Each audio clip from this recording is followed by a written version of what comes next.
All right, greetings once again. It is me, Tickets, Please Reviews, ready to give you another look into the Oscar race and a more recent snapshot. Critics around the U.S. are starting to give out these awards to the films and actors for the most recent year, alongside groups like the NBR, AFI, the Critics' Choice Awards, and the Golden Globes are submitting lists and more nominations. I know this kind of feels like alphabet soup, but let me help you out.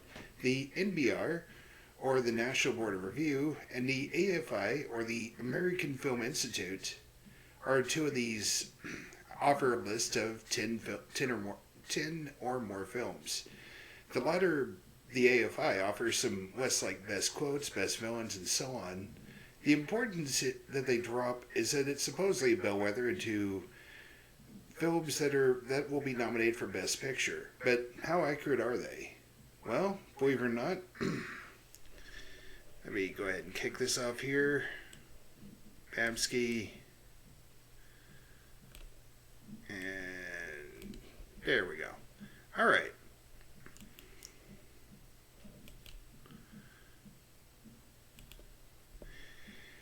From a Redditor by the name of NinjaBoy333, we got some interesting stats. The top film in the NBR, which would be Top Gun, gets nominated 85% of the time for Best Picture. The films on the list itself get Best Picture nominations 53% of the time, and only 10% of the time films from the NBR and not the AFI list makes it. Now, what about the AFI? 65% of films from the AFI list get Best Picture nominations. Films with special citation, and for this year it happens to be The Banshees of Inisherin, are 83% likely to get a Best Picture nod. 52% of the time, films from the AFI but not the NBR make the cut. 3/4 of the time, films from both lists end up getting a Best Picture nomination. And 16% of the time is a surprise film, which happens to be a nomination that occurs that miss both lists. So, what the heck does it mean? Let's take a quick look at the list itself. Making both lists would be The Fabelmans, Women Talking, Everything Everywhere All at Once, Top Gun Maverick, Avatar: The Way of Water, and The Woman King. On the AFI list itself, we got Elvis, Tar, She Said, and Nope. The NBR, meanwhile, went with A Glass Onion, A Knives Out Mystery, Till, After Sun, and Triple R. And films that didn't make either list include such entries as Babylon, The Whale, Triangle of Sadness, and Black Panther: Wakanda Forever. The bottom line is going to be at January 24th will be a very interesting morning indeed. Another thing to keep in mind is December 21st. A bunch of guilds will be giving us short lists of 10 to 15 entries on that day, which will allow us to dramatically narrow the field before we can start in on the predictions formally. Let's go ahead and start with the big six. And we kick things off with our new number one leader, which is Everything Everywhere All at Once, which received both Golden Globe and Critics' Choice nominations, as well as winning 3 guilds from the critics. Obviously, the Critics' Choice and the various guilds, well, they're two different things. The Banshees of Inisherin won itself not only did it get Golden Globe and Critics' Choice nominations, but it also won the New York prize. The Fabelmans, well, they were the front runner, but they haven't won anything of note, but they do seem to keep getting nominated, so that probably keeps them in that spot for now. Then we got Top Gun Maverick, which we can officially remove with that asterisk, as it not only received the Golden Globe and Critics' Choice, but it was also named the top film of the NBR. Then we got Elvis, which also got itself a Golden Globe and a Critics' Choice. And that leads to the next five pictures, which would be Tar, which tied for the win in Los Angeles. But due to the fact that it received Golden Globe and Critics' Choice, is in pretty solid shape here. Also looking fairly good is our first new entry, Avatar: The Way of Water. The James Cameron blockbuster also got itself a Golden Globe and Critics' Choice as well. And yeah, I mentioned earlier it happened to make both boards, so the odds of it making Best Picture is fairly good right now. Same, however, cannot be said for the number 8 film, which is Women Talking. It does have a Critics' Choice, but missing out on the Golden Globe for Best Drama definitely hurt its chances here. Babylon, well, hasn't received a lot of love from the critics, but it does have a Golden Globe and a Critics' Choice, so that's something. That'll be enough to keep it going for now. And it's probably the top film that... it's a top film that received neither one of the AFI or NBR nods here. So hey, there's that going for it. And last but not least, we now bring up the film Triple R, the Tollywood action film, not Bollywood, but Tollywood. Tollywood is short for Telugu cinema, which features the Bengali language. The fact it seems to be gaining love across the board in lower categories, as well as some talk for Best Director, allows it to reach number 10. The National Board of Review did nominate it, as well as the Globes for Best Song and International Film, of course, which it's eligible for, as India, for some unexplained reason, went ahead and nominated something else. A film which probably will not end up getting any sort of international nod. Alright, what are the Oscar-rans? Well, we went with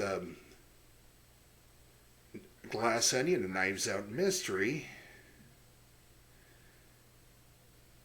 The Woman King, She Said, After Sun, and the Foreign Contingent, which it consists of The Triangle of Sadness. Of course, it's not eligible for the International Award as well. Close, Decision to Leave, and All Quiet on the Western Front. Those three are eligible, and right now they're looking pretty good. Alright, let's take a look now at Best Actor. And, much like Best Picture, we have a new leader. Colin Farrell takes over the top spot for The Banshees of Inisherin. He's won with 3 Critics' Choice wins, and of course he's got the top 2 prizes there left to reach for. But so does number 2, Brendan Fraser, for The Whale. His comeback vehicle is still in pretty solid shape. Although I think, like a lot of people, are starting to wonder maybe if he has what it takes to win the whole thing. Third place is the person who ended up on Saturday Night Live last night, Austin Butler. His take on Elvis Presley has received both major nods here. Without a central performance that is compelling and charismatic as his, we'd be stuck with the male equivalent of I Want to Dance with Somebody. As for the last 2 spots, I think Bill Nighy is going to get one of them. He did win the LA Critics' Choice, as well as get nominations for the Golden Globe and Critics' Choice Awards. Although the film itself doesn't seem to have a lot of nominations, but I think the narrative of him getting his first Oscar nomination after a long career could be compelling enough to allow himself to get it. As for the 5th spot, we are going with Tom Cruise. I know it's kind of a surprise, but keep in mind, we had to come up with somebody that was battling it out for Best Picture. And I think Tom Cruise will get the 5th and final spot, at least as of now. Things could change between now and then. Best Actor Oscar-rans, we start with Hugh Jackman. A lot of people are still picking him for the 5th spot. But the only problem is that Golden Globe nomination is the only thing he's gotten up until now. And if he gets in, he'll probably be the only representation for the Sun, and that's not a good thing. Also making the cut, And the top three also and Golden Globe nominations would be Daniel Craig for The Glass Onion, Jeremy Pope for The Inspection, Diego Calva for Babylon, which I did have at the number 5 spot in November. Maybe I jumped the gun a bit. Maybe they'll come back around to it. And finally, last but not least, Paul Mescal for After Sun.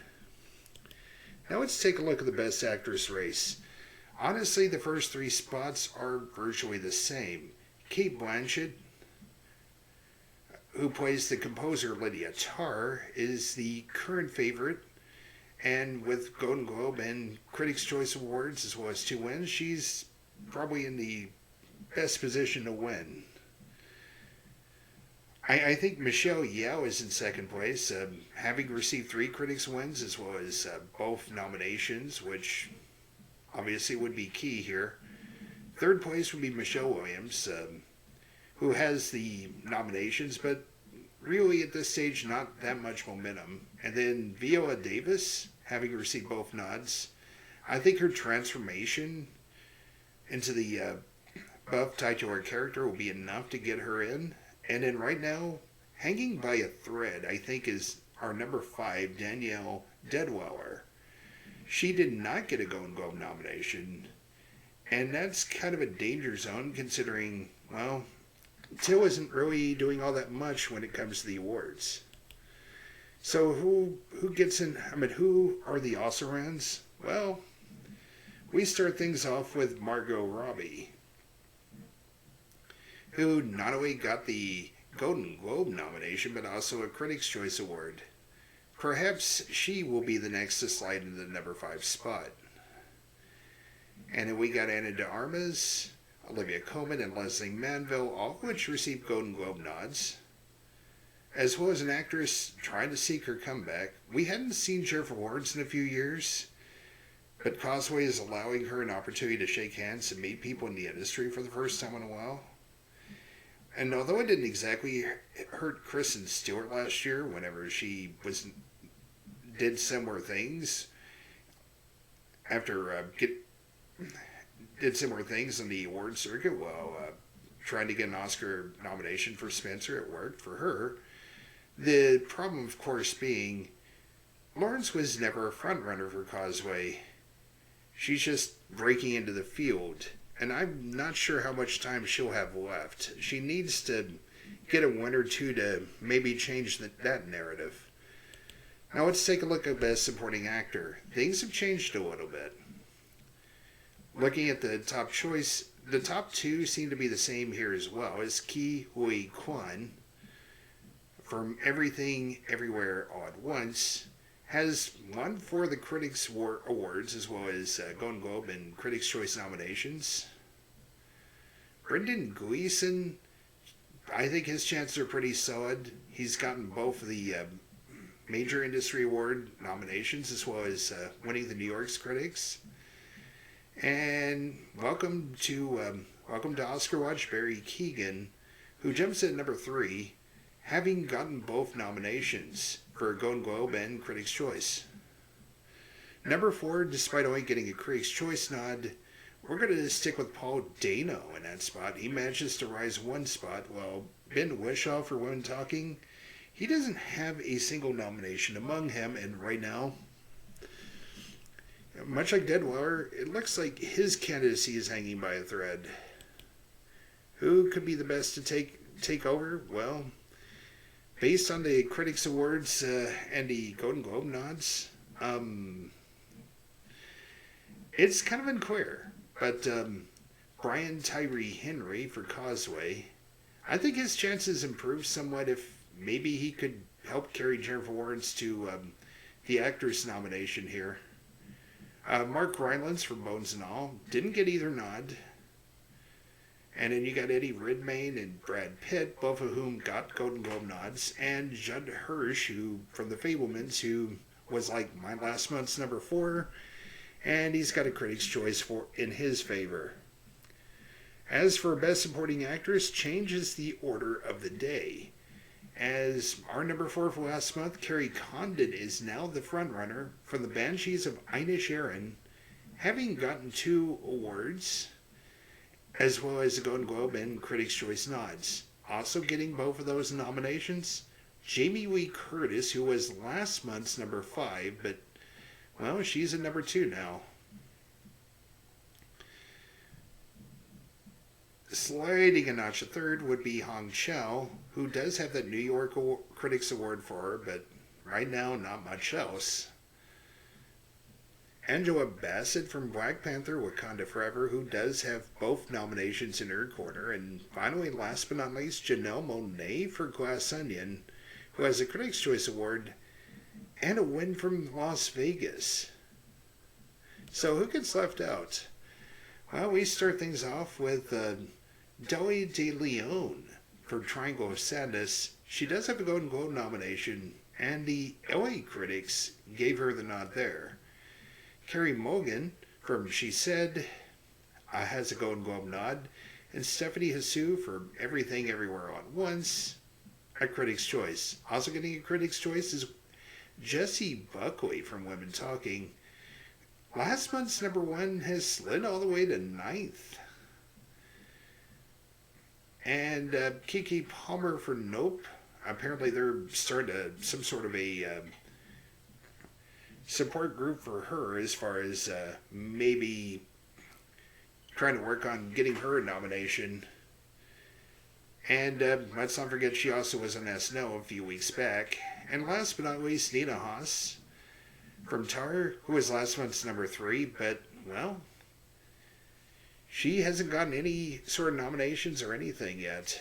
I'm thinking she's probably off the list next month. Now let's head to Best Director. Again, changes. Martin McDonagh from the Banshees of Inisherin end up getting a tie in New York, as well as Golden Globe and Critics' Choice Awards. Nominations. He's the front runner now, with Steven Spielberg for the personal film The Fabelmans in the runner-up spot.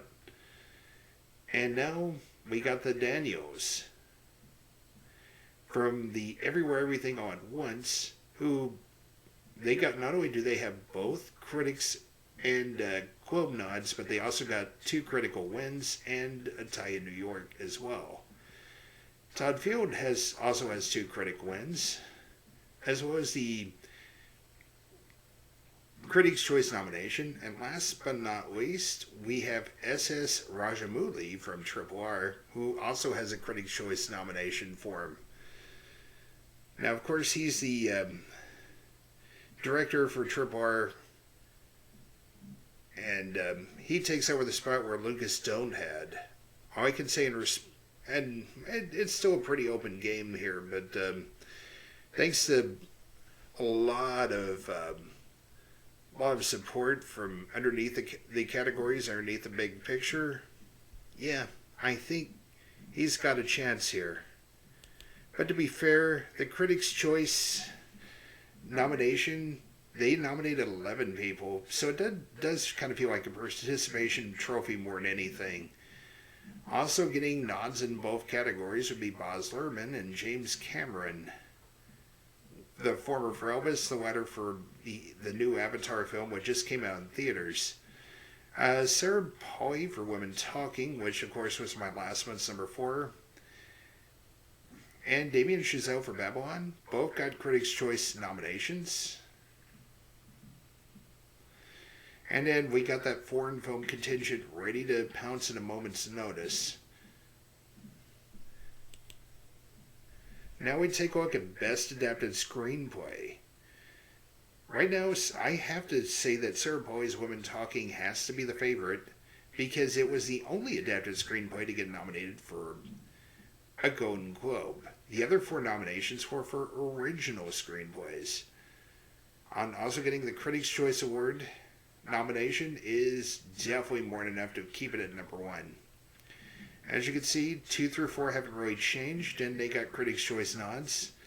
And the last one would be Living.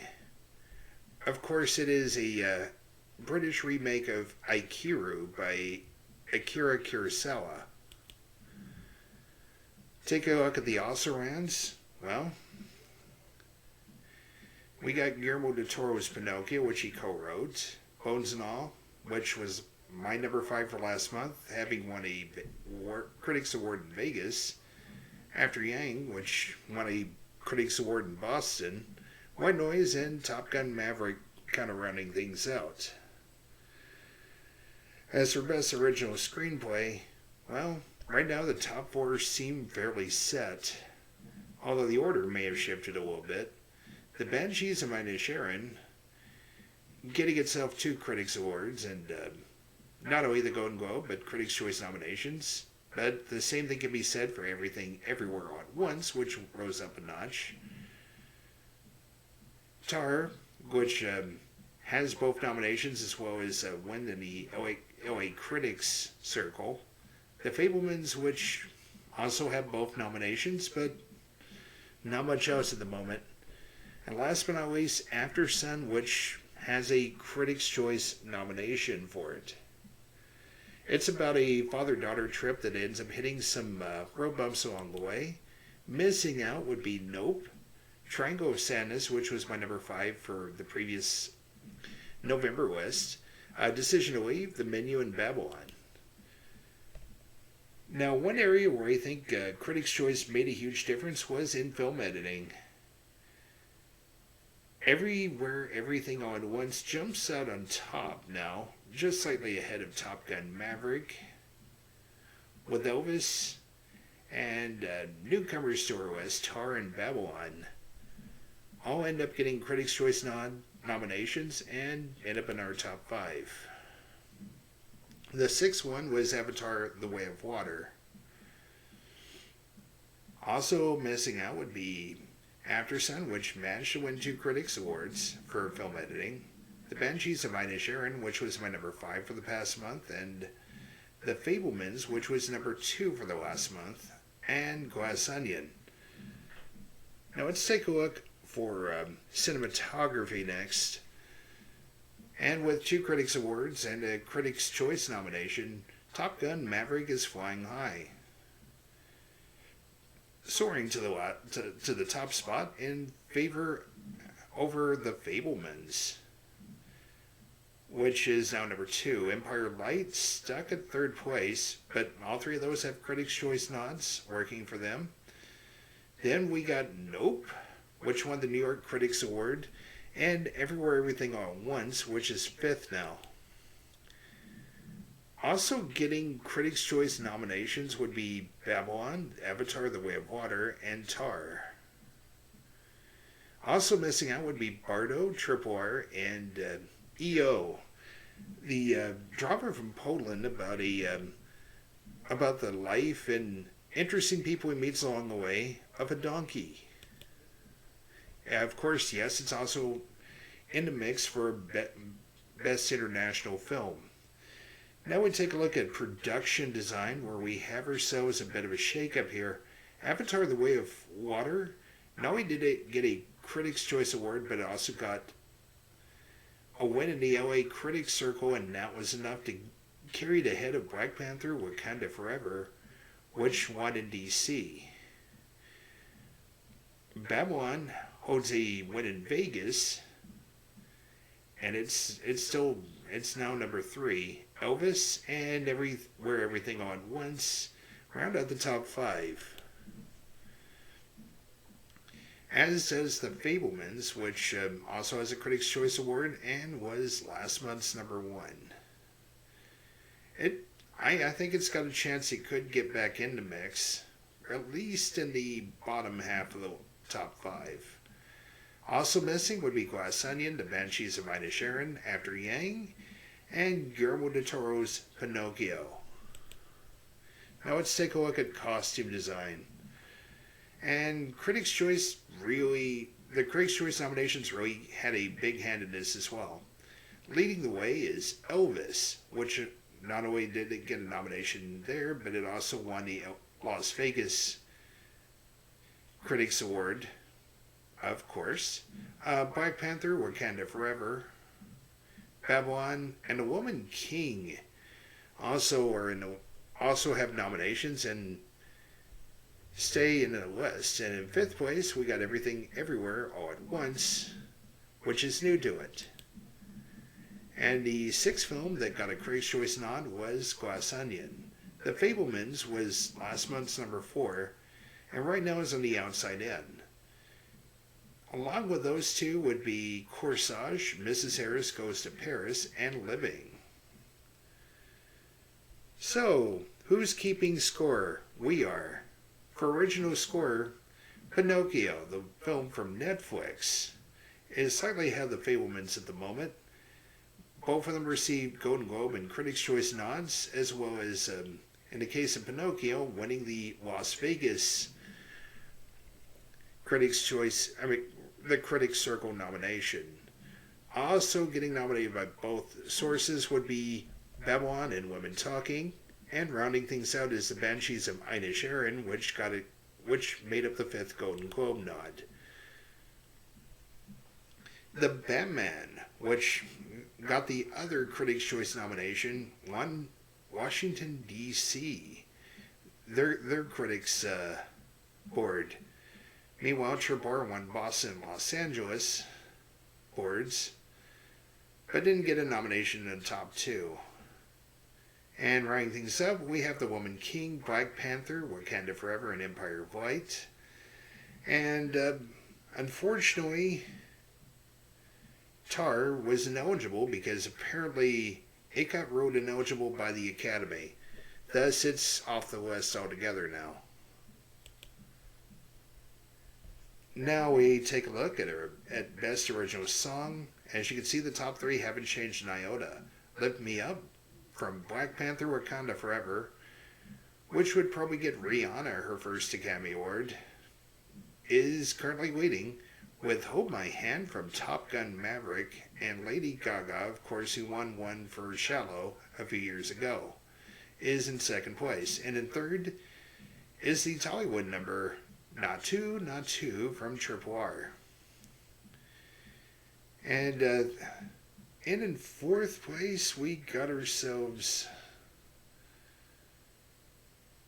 Ciao Papa from Guillermo del Toro's Pinocchio.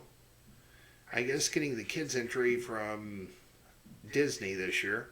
And last but not least, Where the Crawdads Sing from Carolina, which would give Taylor Swift her first Academy Award nod. Interestingly, all 5 have received both Golden Globes and Critics' Choice nominations. And what missed out?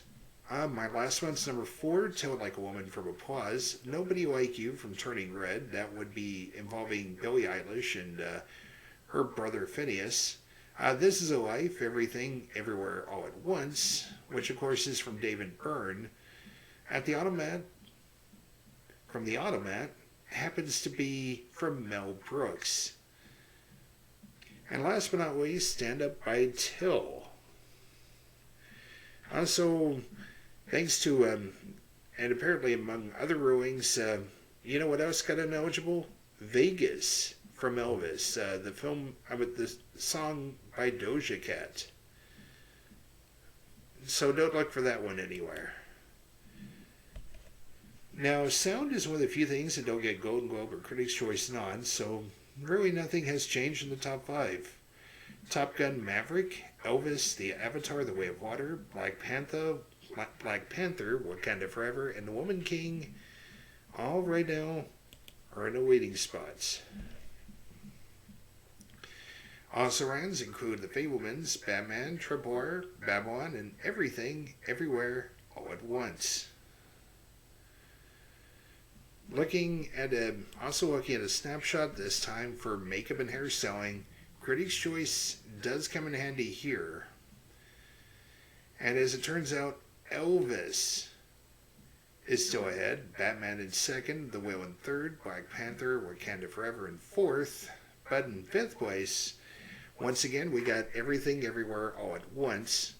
All 5 of those got Critics' Choice nods. The other one would be Babylon, which is our number 6 one. Other also rounds would be The Woman King, Blonde, of course, the Marilyn Monroe biopic, which has maintained some controversy. All Quiet on the Western Front, and Emancipation, which was last month's number 5, but it looks like maybe it may be sliding its way out altogether. Now we take a look at something that you would expect blockbusters to show up here, and for the most part, they are. And that would be visual effects. All 5 of these nominees received nods from the Critics' Choice. And in the case of Avatar: The Way of Water, they won the Las Vegas Critics Board Award as well. Of course, along them, there's Top Gun Maverick, the little film that seems to be doing right now, and that's Everything Everywhere All at Once, Triple R, the Tollywood film, and then Black Panther: Wakanda Forever. Also receiving a nod for visual effects, and they'd be on the outside in right now. That would be the Batman, which was my last month's number 4. And the other films that are sort of in the mix right now, but on the outside in, that would be Nope, Guillermo del Toro's Pinocchio, Goodnight Oppie, a documentary, which of course is also eligible for that category as well, and Doctor Strange and the Multitude of Madness. Now we head things down with the animated feature nominations, and we kick things off with Guillermo del Toro's Pinocchio, which has been winning things left, right, and sideways. Now he does have 3 Critics Awards, but as you can see, they both got Golden Globe and Critics' Choice nods. Same thing can be said for the top 4 films on my list. Turning Red, Marcel the Shell with No Shoes On, both of them won a Critics Board somewhere, and they both got nominations of both boards. And in 4th place, we debut Puss in Boots: The Last Wish. Of course, it's a sequel to a spin-off film from Shrek.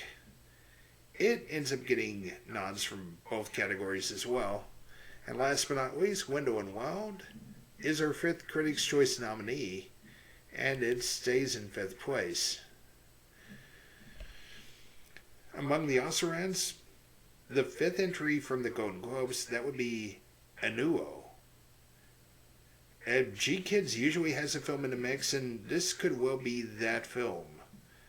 Also, not quite making the cut would be Apollo 10.5, a space-age childhood, The Bad Guys, the spin-off film from Toy Story, Lightyear, which is kind of more a prequel than anything, and then Strange World, which was last month's number 3, but I think it's on the verge of falling out of the list altogether now. Now we take a look at documentary, and yeah, we had very little bit of insight here from both the Critics' Choice and the Golden Globes. No nominations for this category, so we got to go by what we see on the critics branches. And right now, that would lead us towards All the Beauty and the Bloodshed, which won 3 Critics Awards. Number 2 is Fire Love, which seems to be pretty popular everywhere. Goodnight Oppie, which won the Washington, D.C. Award. Mood Age Daydream is new to the list. And last but not least, The Descendant, which is available on Netflix. All That Breathes was last month's number 1, but is kind of fallen off the top 5. I suppose as soon as we start getting to see some of these guilds and stuff, maybe things will start to clear up here.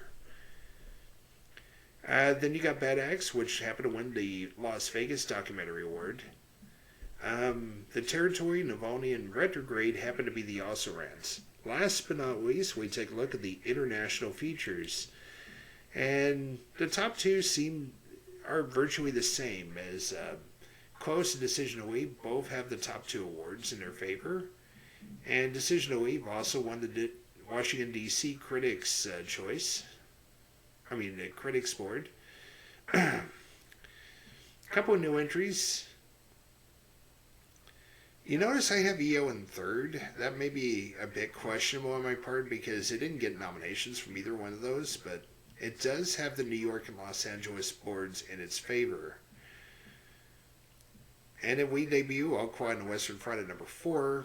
It won in Vegas, as well as the documentary award in Vegas, as well as getting Critics' Choice and Golden Globe nods. Same thing for Argentina 1985, which holds down the fifth and final spot here. Sliding out would be my number 3 and number 4 films, St. Omer and Holy Spider. Bardo did get a Critics' Choice nod, so that may still be in the mix here. Then we got Happening. And last but not least, Return to Seoul, which was nominated as the Best Picture according to the Boston Board. And what does that mean for shorts? Well, nothing really has changed. But hey, the good news about this is that December 21st is going to include a short list on these categories as well as other ones. So hey, this pretty much concludes our video. What do you think I got? What do you think I'm right on with the predictions? What categories do you think I completely messed up? Is there any films you think maybe I'm undercounting or maybe putting too much faith in? Leave a comment and a thumbs up. Be sure to hit that notification bell and be sure to subscribe and spread the word. As Tickets Please reviews wishes you a good day as the booth is now closed.